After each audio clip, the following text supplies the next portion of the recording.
au quartier Yassa, dans le 3e arrondissement de la ville de Douala. C'est là que vivait Stéphanie Ashley Siwewana, la jeune âgée seulement de 19 ans. Oui, elle était âgée de 19 ans lorsqu'elle est décédée le 22 mars dernier après avoir donné naissance à un enfant de sexe masculin. La famille dénonce négligence et maltraitance ayant conduit au décès de leur fille à la clinique dite clinique des anges. Que s'est-il passé pour que la jeune fille décède alors que selon sa maman, elle avait pourtant accouché dans de bonnes conditions? Qu'est-ce qui a basculé? Les éléments de réponse avec les personnes que nous avons interrogées sur place, c'est-à-dire au domicile de la défunte, précisément sa maman et sa sœur aînée qui ont vécu les faits. Elle avait les contractions ici à la maison. Aux environs de 1 heure, elle choisit une clinique qui est proche de la maison, vu que là où on faisait la visite, c'était loin d'ici. Donc, dès que nous sommes rendus, j'ai sonné, on m'a ouvert. J'ai précisé que je n'ai pas fait la visite là-bas, mais elle a déjà les contractions. Ils m'ont ouvert la porte. Et puis, celle qui m'a ouvert la porte est partie appeler d'autres infirmiers. Ils sont allés à la salle d'accouchement. On m'a laissé devant la porte et on me posait des questions à ma fille et on regardait son carnet. Donc, quelques instants après, j'ai compris comment elle a dit que quelque chose est tombé, ma fille. L'infirmière lui a dit que c'est la poche d'eau. Que c'est bientôt l'enfant va sortir. Bon, on s'est dit ensemble, tout s'est passé bien. Et puis, l'infirmière a demandé que va chercher le médecin. Le médecin est entré, il a posé des questions. Et puis, elle a demandé de pousser au moment où elle sent qu'elle va aller aux toilettes. Donc, elle a poussé la première fois, après deuxième fois, puis troisième fois, j'ai compris, ma fille lançait un cri. Et puis, le bébé aussi lançait un cri. Je suis allée me placer à la fenêtre. Elles m'ont dit qu'elle a bien accouché et l'enfant va bien. J'ai poussé la vitre et puis j'ai appelé le nom de ma fille. Ashley, ça va? Elle m'a secoué la tête. Les médecins m'ont demandé d'aller chercher le plastique pour mettre au placenta. Vu que la clinique n'est pas loin du carrefour, je suis allée, ça m'a pris presque 5 minutes aller-retour. Dès que je reviens, j'ouvre la porte de la salle d'accouchement, je trouve qu'il y a énormément de sang. Des moments que il n'y avait même pas moyen de placer mes pieds. Je leur ai demandé pourquoi il y a autant de sang.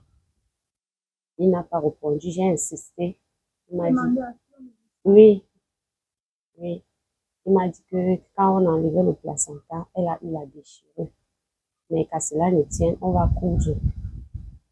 Je dis, ok. Mais moi, quand j'ai accouché, je n'ai pas eu trop de perte de sang comme ça. Et à ce moment, ma fille n'était plus normale. Elle avait des crises. Quand je partais, elle n'avait aucune crise. Elle avait les crises un peu comme si elle bagarrait. Elle ne reconnaissait plus personne. Oui. Elle se tordait, elle criait. Un cri bizarre. Ils m'ont dit que c'est normal. Il y a des femmes qui font ça. J'ai dit que si ils voient qu'il n'y a pas, que c'est au-dessus de leur force, on peut appeler un taxi, on va ailleurs. Ils ont dit que ça va passer. Et j'ai demandé, et tous ces sangs qu'elle a perdus, comment vous allez faire?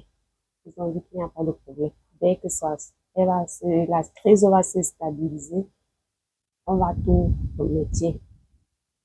Après un moment donné, le moment où elle voulait coudre l'enfant, la crise ne faisait que augmenter. Ils ont commencé à donner les coups de poing à l'enfant, les gifles, ils étaient sains, les gifles et tout. Quand je voyais ça, je voyais que, oui, le médecin même qui giflait fort, je reste tranquille. Donc, il était enragé. Il donnait les vrais coups de poing. Je n'ai pas pu supporter. Je suis entrée en salle. J'ai dit que laissez-moi entrer. Peut-être qu'elle peut comprendre ma voix et faire ce que vous dites. Même moi, elle n'écoutait plus. Elle n'était plus normale. Maintenant, le médecin l'a poussé que bon, comme tu ne veux pas, quitte. C'est là où elle se retrouve au sol avec le sang. Elle ne fait que saigner, saigner, saigner. Plus personne ne s'occupait. C'est moi qui prenais maintenant les serviettes. Je mettais, ça remplissait le sang. Et puis, les draps, je relavais tout de tout, tout, tout. Et toutes les infirmières, comme leur chef avait enlevé le gant, il l'a jeté au sol. Eux tous, ils étaient maintenant qu'ils ne veulent plus faire. Je leur ai supplié que faites tout, je vais vous donner même le champagne. Entre-temps, j'ai appelé ma première fille qui est arrivée aussi. C'est elle, dès qu'elle arrive, elle prend, elle prend son téléphone, elle fait une petite vidéo. Mais elle ne connaissait pas la gravité de la... Donc, elle faisait aussi ça comme ça pour nous montrer à la fin que regarde comment tu as souffert pour avoir ton enfant. Donc, dès qu'ils ont constaté que ma fille était en train de faire la vidéo, on l'a chassée. J'ai tellement supplié que faites que la crise se calme. Ils n'ont rien fait. Donc, quand je suis arrivée, la mère était partie pour chercher le plastique pour le placenta. Quand j'ai ouvert la salle là où elle était en train de... Elle avait accouché. Ils étaient en train de coudre qu'elle avait une déchirure. Donc, j'ai vu plein de sang. Après, mon ami fermé la porte et qu'ils sont en train de travailler. Dès qu'ils ont fini, ils sont entrés en salle. On a vu l'enfant était couché au sol. C'est au moment là que j'ai pris le téléphone, j'étais en train de filmer. Parce que c'est moi qui filmais la scène quand j'entrais là. Donc quand ils ont fini de faire l'opération, qui disait qu'il y avait des cheveux là. Quand on ouvre la porte, on voit l'enfant au sol, il y a le sang partout. Là maintenant, nous on partait juste voir l'enfant qui était un petit neveu qui venait d'être né. Donc on n'a pas trop pris ça en compte. C'est comme elle ne bougeait pas trop au sol là qu'on a demandé, mais est-ce que ça va mieux? Ils ont dit qu'elle ne s'agitait plus. Est-ce que non, c'est comme elle a trop bougé pour l'opération là. C'est ça qui a en fait. Au moment qu'on a fini d'échanger, ils ont fini d'échanger ces couches, tout ça va. Ils ont demandé qu'on porte tout mettre dans une autre salle. C'était plus sûr pour nous. Mais en arrivant là-bas, il faisait que gesticuler qu'elle a mal à la poitrine. Oui, oui, ça, je suis avant. Mais après qu'on est porté, ils ont dit non, peut-être là-bas, là, c'est senti mieux. Comme c'est le choc de l'accouchement. Maintenant, elle se faisait que s'agitait qu'elle a mal à la poitrine. Et par les petits mots qu'elle a sortis. Après, elle est tombée au sol. Les médecins étaient là debout dans la salle là. Et ils ont dit qu'ils vont l'injecter pour lui faire dormir. Que c'est quand ils vont l'injecter pour lui faire dormir que ça va aller mieux le lendemain. Ils ont injecté la première prise. Mais elle ne faisait que continuer toujours à se lamenter, tourner de partout. Ils ont encore dit que non, il faut qu'on injecte la deuxième dose. Ils ont injecté la deuxième dose sur l'enfant. Et alors, là, à partir de là qu'elle n'arrivait pas, elle faisait que tomber, elle tapait la tête au sol. Personne n'était là, il faisait que regarder la scène. Donc, c'est moi qui étais là, qui soutenait sa tête au sol pour qu'elle ne tape pas sa tête. Donc, je suivais ses mouvements jusqu'au moment que le sang ne faisait que sortir par ses fesses. Et elle ne bougeait plus. Quand ça ne bougeait même plus, elle ne réagissait plus, qu'ils ont commencé à dire que euh, c'est grave, hein, c'est grave. Ils appelaient son nom, ils appelaient son nom. Après, ils ont demandé qu'on fasse une injection. Quand ils ont dit que c'était trop grave, ils ont dit qu'on part à gynéco pour qu'on fasse une transfusion sanguine.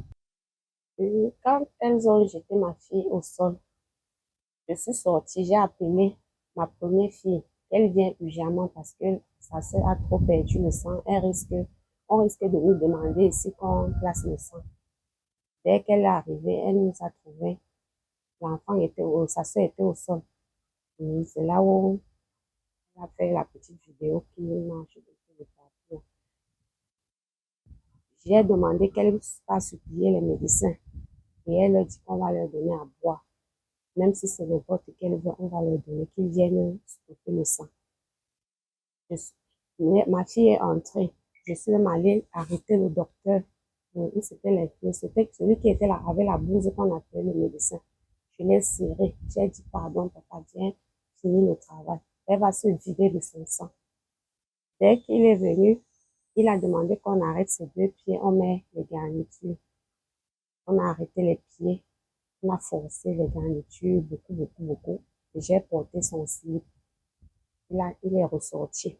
Il a dit qu'il nous a montré une salle que après on part là-bas avec elle. J'ai donc nettoyé le sang, le sol, nettoyé un peu l'enfant parce qu'elle était couverte de sang partout. Et puis j'ai appelé ma première fille dehors. Oui, avec ma première fille et une infirmière, une parmi elles. Elle nous a aidés parce qu'elle puisait tellement, son corps ne tenait plus. On a porté à 3, aller dans la salle là. Arrivé là-bas, la crise ne faisait que s'augmenter. Elle quittait même maintenant du lit, elle sautait partout. Je suis encore allée voir le médecin. J'ai dit, mais arrêtez au moins la crise parce que ça risque même de l'irriter. Elle cogne la tête partout et tout. Ils m'ont dit qu'il y a un médicament qu'on doit injecter, la crise elle va dormir. J'ai dit, mais vous attendez quoi? Injecter alors. Elle a envoyé une infirmière, elle est partie chercher. On a injecté. Je ne sais pas, il m'a dit qu'il a injecté. J'ai remarqué qu'elle ne faisait que continuer. Elle dit que pourquoi alors elle continue? Il dit qu'on doit encore injecter le deuxième. Ils m'ont fait sortir, ils ont injecté le deuxième. J'étais placée dehors, je faisais ma prière. Je demandais à Dieu de venir en aide à ma fille, ma pauvre fille innocente. J'ai compris comment ils sont en train d'appeler ma fille forte. Ashley, réveille-toi, Ashley, réveille-toi. J'ai dit, mais il y a quoi? Ils ne m'ont rien dit. Ils ont dit que va chercher le taxi. On va l'amener dans un grand centre. J'ai dit, mais pourquoi? Depuis, on est même venu ici vous proposer si on peut partir avec elle. Vous avez refusé. Pourquoi maintenant? Ils disent qu'on va placer une poche de sang sur elle. Sa crise va passer. Maintenant, ma fille est partie chercher le taxi au Carrefour, ma première fille. On est venu, le taximan et les 4 médecins, ils ont porté ma fille, ils ont mis derrière. Elle ne bougeait pas, mais ils m'ont dit que quand on va placer le truc sur elle, elle va se réveiller. J'ai demandé que je vous laisse avec le bébé puisque on va revenir ici pour régler les factures. Ils ont refusé. Ils m'ont remis le bébé en main. Ils m'ont remis mes sacs, tous mes bagages et même le carnet. Je suis partie aussi. Je savais que peut-être ils ont écrit un mot dans le carnet que arrivé là-bas, je vais régler même les factures. Dès qu'on arrive à Génico, j'appelle, je cours, je pars à l'urgence. Je dis que l'urgence, on veut urgemment une poche de sang. Mettre cela en enfant. Dès qu'ils sont venus avec la chaise, on s'assoit, ils ont constaté quelque chose. Ils sont plutôt partis prendre le placard, comme les cadavres là. Ils ont sorti ma fille dedans, mais ils ne m'ont rien dit. Ils se sont dirigés à la morgue. On a dit urgence, mettez vite le sang. Entre-temps, quand je parle ça, je suis là pour méditer. Je vois un médecin sort, me dit, donne-moi le nom de l'enfant, son âge et tout. J'ai donné. Il est entré. Quelques minutes, je vois ma première fille entrer là où on est entré avec sa sœur. Dès qu'elle est entrée, elle est seulement sortie en se roulant au sol, en pleurant. Elle dit, comment ça se fait? Ma sœur était bien importante. Elle a préparé aujourd'hui, on a mangé ensemble. Elle a fait les courses aujourd'hui. Comment ça se fait qu'elle est déjà morte? C'est comme ça qu'elle m'a dit qu'on l'a enroulé avec le drap. Qu'on a enroulé avec le drap. Je ne comprenais plus rien. On a tourné là-bas jusqu'à peut-être 8 heures. On a dit qu'on appelle la famille pour enregistrer le corps. On a appelé la famille. Entre-temps, le bébé était dans le taxi. C'est le taximan qui m'a appelé que viens récupérer le bébé, tu l'amènes à la pédiatrie. Puisque quand il est né, on n'a fait aucun soin sur lui. Je suis allée le déposer à la pédiatrie de Génico. Ils ont pris soin et ils m'ont appelé. Il me dit que ma chérie, quand ta fille est venue ici, elle était déjà morte depuis. Et il voulait seulement s'en débarrasser de toi. Parce que même le carnet, ils n'ont même pas écrit le nom du docteur, aucune signature, rien dedans. Oui, selon les informations que j'ai eues, vu que je ne suis pas moi-même allée là-bas, on m'a dit que c'est scellé depuis 2 jours ou 3 jours après le décès de ma fille. Et puis, revenu, c'est personnel. Non, personne. Personne. C'est même pas le nom de Non, ils n'ont rien écrit. Je peux juste les remarquer physiquement, vu qu'on a passé près de 4 heures de temps ensemble. Et tous les documents de ma fille, c'est son carnet de visite. Oui, on a retenu ça pour les enquêtes. Et dès que j'ai appris, on a demandé à l'avocat qu'elle nous remette le carnet. Elle nous a dit que c'est chez le ministre de la Santé. À l'établissement hospitalier où nous nous sommes rendus ce mardi 14 avril 2026 à 11h50, nous n'avons pas trouvé de scellé. Nous sommes entrés dans la clinique où des femmes qui feraient partie du personnel nous ont fait savoir que personne n'était disponible pour répondre à nos préoccupations. Dans l'enquête ouverte sur cette affaire trouble, les résultats d'une autopsie prévue sur la dépouille pourront sans doute lever le voile sur les véritables raisons du décès de l'élève en classe de première.